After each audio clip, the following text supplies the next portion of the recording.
دعاؤں کا اس طرح قبول کرنا، مظلوموں کی مدد کرنا، اہل ایمان کو غالب کرنا، یہ سب سے بڑی نشانی ہے اللہ کی آیات کونیہ میں سے کہ وہ ہے، اور اسی کا حکم سب پر غالب رہے گا۔ ان الحکم الا للہ، حکم اسی کا چلے گا، چاہے شریعت ہو چاہے کائنات کا کوئی نظام ہو، اس کے فیصلے کے بغیر یہاں پتا تک نہیں ہلتا ہے۔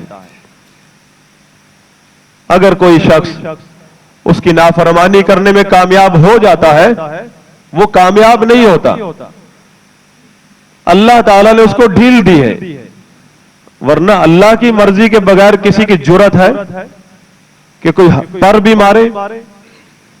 اس کی مشیت کے بغیر کچھ نہیں ہوتا۔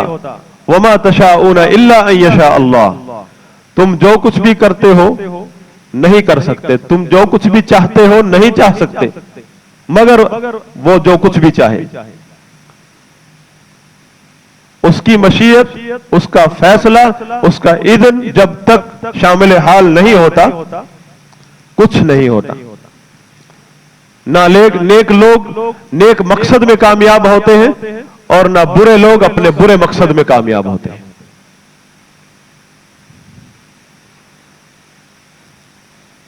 یہ چیپٹر کافی بڑا ہے لیکن ہے بنیادی، ایمان کا رکن ہے، ایمان کے 6 ارکان ہیں۔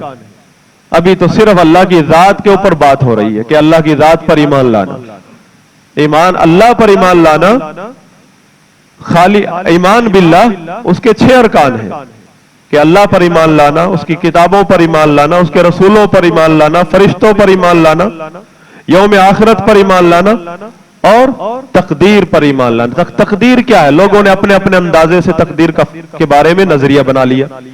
ایمان کا مسئلہ ایمان کا رکن ہے، اور ابھی تک آج تک کبھی علماء سے پوچھتے نہیں، اپنے حساب سے کبھی تقدیر کو برا بھلا کہہ رہے ہوتے۔ تقدیر ہے کیا چیز کبھی سیکھیے، ایمان کا رکن ہے، 6ٹھا رکن ہے،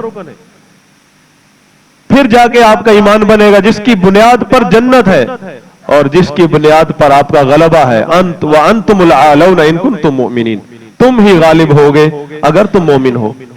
ایمان کے 6 ارکان ہیں،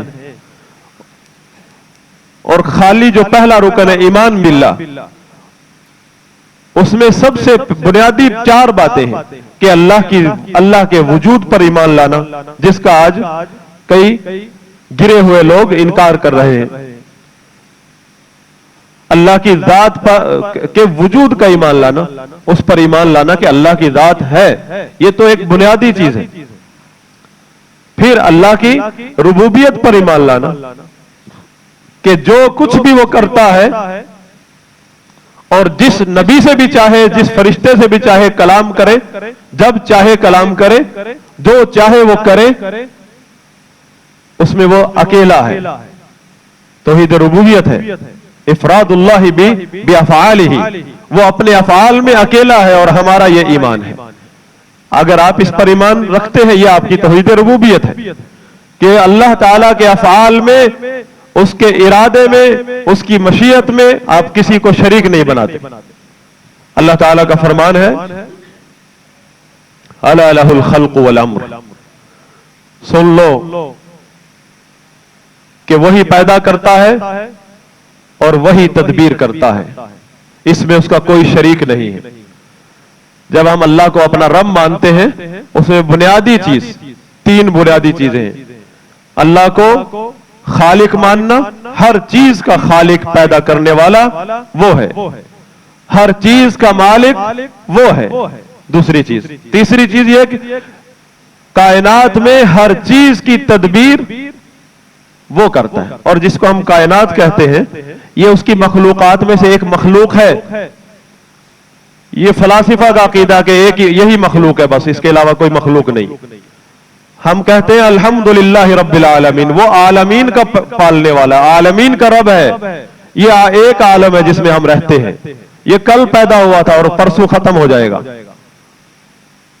اور پھر یہ لوگ، یہاں کے رہنے والے لوگ، جن اور انس، پھر ایک ایسی زندگی میں چلے جائیں گے جو ان کو ان کے رب نے دی ہے۔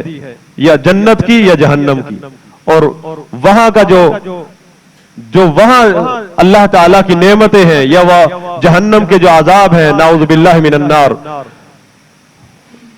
وہ بھی مخلوقات ہیں، ان کا پیدا کرنے والا بھی اللہ ہے، اور اللہ تعالیٰ نے جنت جہنم کی زندگی کو ابدی بنا دیا ہے۔